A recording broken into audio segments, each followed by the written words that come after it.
नमस्कार दोस्तों, ओम श्री गणेशाय नमः। भादो मास कथा अध्याय 5। आप सभी का दिन शुभ और मंगलमय हो। इससे पहले की कथा सुनने के लिए और कमेंट्स करने के लिए आप सभी का बहुत बहुत आभार। आज सुनिए आगे की कथा। ब्रह्मा जी कहते हैं, हे मुनिवर, इस प्रकार स्तुति करके राजा ने समस्त कामनाओं को पूर्ण करने वाले सनातन पुरुष जगन्नाथ भगवान वासुदेव को प्रणाम किया और चिंता मगन होकर पृथ्वी पर कोष और वस्त्र बिछाकर भगवान का ध्यान करते हुए वे उसी पर सो गए। सोते समय उनके मन में यही संकल्प था कि सबकी पीड़ा दूर करने वाले देवाधिदेव भगवान जनार्दन मुझे प्रत्यक्ष दर्शन कैसे देंगे। सो जाने पर देवाधिदेव जगत गुरु भग वासुदेव ने राजा को सपने में अपने शंख चक्र और गदा धारण करने वाले स्वरूप का दर्शन कराया। राजा इंद्रद्युम्न ने बड़े प्रेम से भगवान का दर्शन किया। वे शंख और चक्र धारण किए हुए थे। उन्होंने शारंग नामक धनुष और बाण भी धारण कर रखे थे। उनका स्वरूप प्रलयकालीन सूर्य के समान दिव्यमान हो रहा था और वे प्रज्वलित तेज के विशाल मंडल लग रहे थे। उनका श्रीअंग नीले पुखराज के समान श्याम था। वे गरुड़ के कंधे पर विराजमान थे और उनकी 8 भुजाएं शोभा पा रही थी। दर्शन देकर भगवान ने राजा से कहा, राजन, तुम्हें साधुवाद है। तुम्हारे इस दिव्य यज्ञ से, भक्ति से और श्रद्धा से मैं बहुत संतुष्ट हूँ। हे राजन, तुम व्यर्थ क्यों सोच में पड़े हो। यहाँ जो संसार में पूजने योगी सनातनी प्रतिमा है, उसकी प्राप्ति का उपाय तुम्हें बतलाता हूँ। आज की रात बीतने पर निर्मल प्रभात में अर्थात सुबह के समय जब सूर्योदय हो, उस समय अनेक प्रकार के वृक्षों से सुशोभित समुद्र के जल प्रांत में जहाँ तरंगों से प्रेरित महान जल की राशि दिखाई देती है, वहीं एक बहुत बड़ा वृक्ष खड़ा है जिसका कुछ भाग तो जल में है और कुछ धरती में है। वह समुद्र की लहरों से आहत होने पर भी कांपता नहीं है। तुम हाथ में कुल्हाड़ी लेकर लहरों के बीच से अकेले ही वहां चले जाना, तुम्हें वह वृक्ष दिखाई देगा। मेरे बताए अनुसार उसे पहचान कर बिना किसी शंका के उस वृक्ष को काट डालना। उसे काटते समय तुम्हें कोई अद्भुत वस्तु भी दिखाई देगी। उसी से सोच विचार कर तुम दिव्य प्रतिमा का निर्माण करो और मोह में डालने वाली चिंता को बिल्कुल छोड़ दो। ऐसा कहकर महाभाग्य हरि स्वप्न में अदृश्य हो गए। वह स्वप्न देखकर राजा को बड़ा आश्चर्य हुआ। उस रात को देखते हुए भगवान में मन लगाकर उठ बैठे और वैष्णव मंत्र और विष्णु सूक्त का जप करने लगे। प्रातःकाल उठे और भगवत स्मरण करते हुए विधि पूर्वक उन्होंने समुद्र में स्नान किया। फिर ब्राह्मणों को नगर और गांव आदि दान में देकर अपने पूर्वानाकृत करके समुद्र के तट पर चले गए। वहां अकेले ही महाराज ने समुद्र की महावेद किया और उस तेजस्वी महावृक्ष को देखा। बहुत ऊंचा वृक्ष था और उससे बड़ी बड़ी जट लटक रही थी। उसे देखकर राजा इंद्रद्युम्न बहुत प्रसन्न हुए। उन्होंने तीखे फरसे से उस वृक्ष को काट गिराया और उसके 2 टुकड़े करने का विचार किया। फिर जब उन्होंने उस लकड़ी का भली भांति निरीक्षण किया, तब एक अद्भुत बात उन्हें दिखाई दी। श्री विश्वकर्मा जी और भगवान विष्णु दोनों ब्राह्मण का रूप धरकर वहां आए। उनके कंठ में दिव्य हार और शरीर में दिव्य अंगराग शोभा पा रहे थे। वे दोनों अपने तेज से प्रज्वलित हो रहे थे। राजा के पास आकर उन्होंने पूछा, महाराज, आप यहाँ कौन सा कार्य करेंगे, किस लिए आपने इस पेड़ को काट गिराया है। उन दोनों की बात सुनकर राजा बहुत प्रसन्न हुए। उन्होंने मीठी वाणी में उत्तर दिया, मैं यहाँ आदि अंत से रहित देवाधिदेव जगदीश्वर भगवान विष्णु की आराधना के लिए प्रतिमाएं बनवाना चाहता हूँ। इसके लिए स्वयं भगवान ने ही मुझे स्वप्न में प्रेरित किया है। राजा की यह बात सुनकर भगवान जगन्नाथ ने हंसकर कहा, महाराज, आपका विचार तो बड़ा उत्तम है, इसके लिए आपको धन्यवाद है। ये भयंकर संसार सागर केले के पत्ते की तरह सारहीन है। इसमें दुख की ही अधिकता है। काम क्रोध इसमें पूरी तरह से भरे हुए हैं। इंद्रिय रूपी भंवर और कीचड़ के कारण यह अत्यंत दोष है। नाना प्रकार के सैकड़ों रोग यहाँ भंवर के समान है। महाभाग्य में हम दोनों के साथ बैठिए। यह मेरे साथी एक श्रेष्ठ शिल्पी है। ये सब प्रकार के शिल्पकर्म में अर्थात मूर्ति कला में साक्षात विश्वकर्मा जी के समान निपुण है। आप किनारा छोड़कर चले आइए, यह मेरे बताए अनुसार प्रतिमा तैयार कर देंगे। अब देखिए, भगवान खुद ही राजा इंद्रद्युम्न से बता रहे हैं कि किस प्रकार प्रतिमाओं का निर्माण करना है। ब्राह्मण की बात सुनकर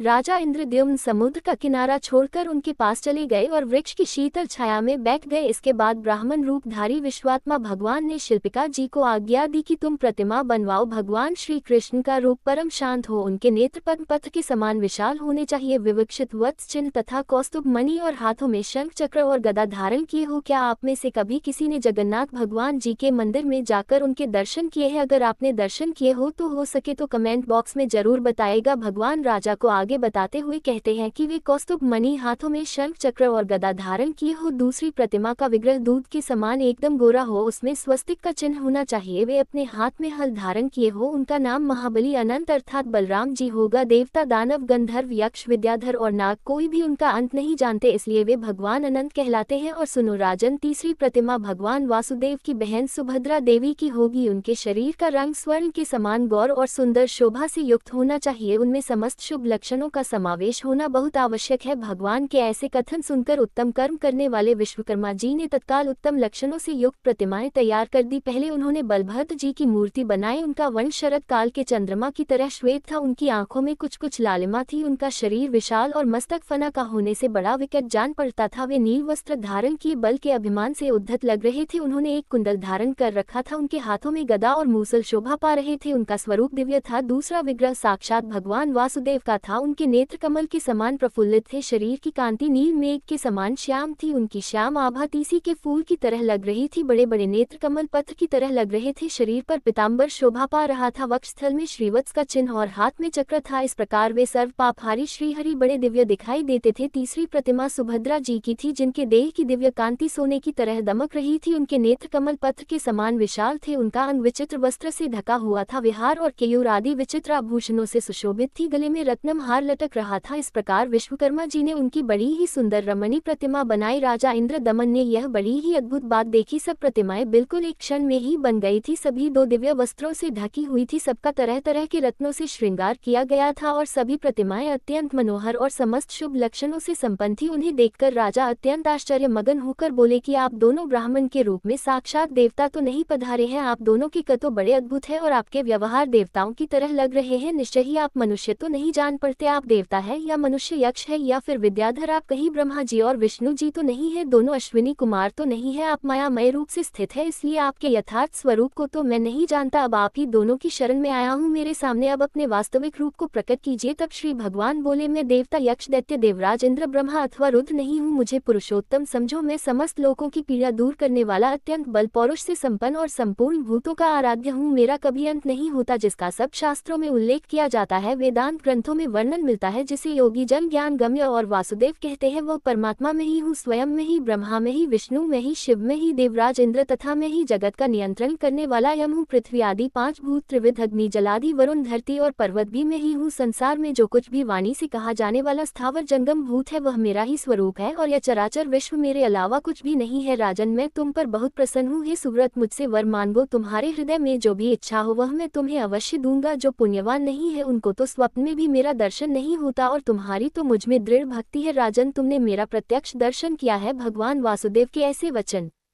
सुनकर राजा के शरीर में रोमांच आया। वे इस प्रकार स्तोत्र गान करने लगे, हे लक्ष्मीकांत, आपको नमस्कार है। श्रीपति, आपके दिव्य विग्रह पर पीत वस्त्र शोभा पाता है, आप लक्ष्मी प्रदान करने वाले और लक्ष्मी जी के स्वामी है। हे श्रीनिवास, आप लक्ष्मी जी के धाम है, आपको नमस्कार है। आप आदि पुरुष, ईशान, सबके ईश्वर, सब और मुख वाले निष्कल और सनातन परम देव हैं, आपको मेरा प्रणाम है। आप शब्द और गुणों से अतीत, भाव और अव से रहित, निर्लेप, निर्गुण, सूक्ष्म, सर्वज्ञ तथा सबके रक्षक है। आपका स्वरूप वर्षा काल के मेघ के समान श्याम है। आप गौ और ब्राह्मणों के हित में सदा संलग्न रहते हैं, सबकी रक्षा करते हैं। आप शंख, चक्र, गदा और मूसल धारण करने वाले देवता हैं। आपके श्री अंगों की सुषमा नील कमल दल के समान श्याम है। आप क्षीरसागर के भीतर शेष नाग की शैया पर शयन करने वाले हैं। आप देव देवेश्वर, वरदाता, व्यापक, सर्वलोकेश्वर, मोक्ष के साधक तथा अविनाशी भगवान विष्णु हैं। आपको पुनः मेरा प्रणाम है। इस प्रकार भगवान की स्तुति करके राजा ने हाथ जोड़कर प्रणाम किया और धरती पर मस्तक टेककर कहा, नाथ, अगर आप मुझ पर प्रसन्न है तो मैं यह उत्तम वर मांगता हूँ। देवता, असुर, गंधर्व, यक्ष, राक्षस, किन्नर, महाना, सिद्ध, गायक, विद्वान, सन्यासी, योगी, वेद तत्व का विचार करने वाले या अन्यान्य मोक्ष मार्ग के ज्ञाता, मनीषी पुरुष जिस निर्गुण, निर्मल और शांत परम पद का ध्यान करते हैं, उस परम दुर्लभ पद को मैं आपकी कृपा से प्राप्त करना चाहता हूँ। श्री भगवान बोले, राजन, तुम्हारा कल्याण हो, सब कुछ तुम्हारी इच्छा के अनुसार ही होगा। मेरी कृपा से तुम्हें तुम्हारी मनवांछित स्तु अवश्य ही प्राप्त होगी। राजन, तुम 10,900 वर्षों तक अपने अखंड साम्राज्य का उपभोग करो, इसके बाद उस दिव्य पद को प्राप्त हो जो देवता और असुरों के लिए भी दुर्लभ है, जिसे पाकर सब मनोरथ पूर्ण हो जाते हैं, जो शांत, गुण, अव्यक्त, अव्यय, पर से भी पर, सूक्ष्म, निर्लेप, निष्कल, ध्रुव, चिंता और शोक से मुक्त तथा कार्य और कारण से वर्जित नामक परम पद है, उसका तुम्हें साक्षात्कार कराऊंगा। उस परमानंदमय पद को पाकर तुम परम पद अर्थात मोक्ष को प्राप्त हो जाओगे। राजन, इस पृथ्वी पर जब तक बादल पानी बरसाते रहेंगे, जब तक आकाश, चंद्रमा, सूर्य और तारे दिखते रहेंगे, जब तक 7 समुद्र और मेरु आदि पर्वत मौजूद रहेंगे तथा जब तक देवलोक में देवताओं की सत्ता बनी रहेगी, तब तक इस भूलोक पर चारों ओर तुम्हारी अक्षय कीर्ति छाई रहेगी। तुम्हारे यज्ञांती सरोवर के नाम से प्रसिद्ध तीर्थ होगा, जिसमें एक बार स्नान करके भी मनुष्य इंद्रलोक प्राप्त कर सकते हैं। जो इस सरोवर के सुंदर तट पर पिंडदान करेगा वह अपनी 21 पीढ़ियों का उद्धार करके इंद्रलोक को जाएगा और वहां विमान पर बैठकर अप्सराओं से पूजित होकर गंधर्व के गीत सुनता हुआ 14 इंद्र की आयु पर्यंत निवास करेगा। सरोवर के दक्षिण भाग में नैरी त्रिकोण की ओर जो बरगद का वृक्ष खड़ा है, उसके ही पास में केवड़े के वन से ढका हुआ एक मंडप है जो नाना प्रकार के वृक्षों से व्याप्त है। आषाढ़ के शुक्ल पक्ष की पंचमी को महानक्षत्र में हमारी इन प्रतिमा को ले आकर लोग 7 दिनों तक मंडप में स्थापित रखिए। उस समय बड़ा उत्सव होगा। सोने के दंड लगे हुए चवरिया, स्नातक, वानप्रस्थ, गृहस्थ, सिद्ध तथा अन्य ब्राह्मण नाना प्रकार के पदों वाले स्तोत्र और ऋक्, यजु और सामवेद की ध्वनि से बलराम और श्री कृष्ण की स्तुति करेंगे। उस समय जो मनुष्य भक्ति पूर्वक मेरी स्तुति, दर्शन अथवा नमन करेगा वह श्री हरि के शुभम धाम में विराजेगा। इस प्रकार राजा को वरदान देकर विश्वकर्मा जी सहित भगवान श्री विष्णु वहां से अंतर्ध्यान हो गए। राजा की प्रसन्नता की कोई सीमा ही नहीं रही। उनका शरीर रोमांचित हो आया। उन्होंने भगवान के दर्शन से अपने आप को कृतकृत माना। इसके बाद श्री कृष्ण, बलराम और वरदायिनी भद्रा जी को मणियों से जड़े हुए विमानों के आकार के रथों में बिठाकर वे बुद्धिमान राजा, अमात्य और मंत्रियों सहित मंगल पाठ तथा गाजे बाजे के साथ ले आए और उन्हें परम मनोहर पवित्र स्थान में पधरा। फिर शुभ तिथि, शुभ समय, शुभ नक्षत्र और शुभ मुहूर्त में ब्राह्मणों के द्वारा उनकी प्रतिष्ठा कराए। उत्तम प्रसाद अर्थात महल में वेदोक्त विधि पूर्वक प्रतिष्ठा करके उन सब विग्रह को स्थापित किया। फिर तरह तरह के सुगंधित पुष्पों से विधिवत पूजन करके सुवर्ण, मणि, मोती और तरह तरह के सुंदर वस्त्र अर्पित किए। विविध प्रकार के दिव्य रत्न, आसन, ग्राम, नगर, राज्य तथा पुर आदि भी दान किए। इस तरह अनेक प्रकार का दान करके राजा ने समुचित रीति से राज्य किया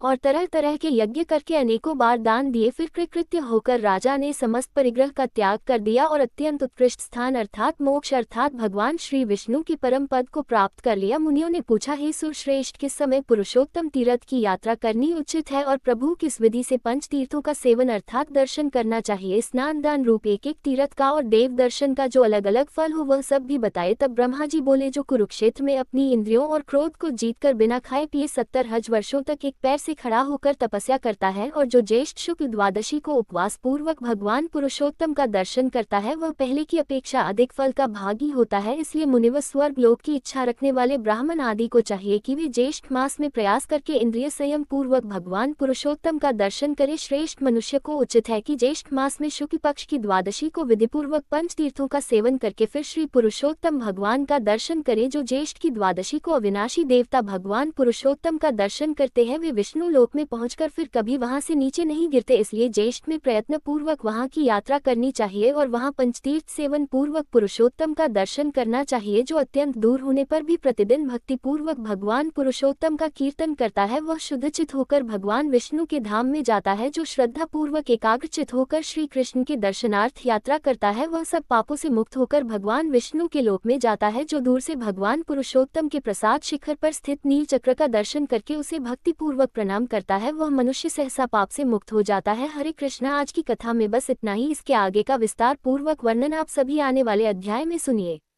धन्यवाद।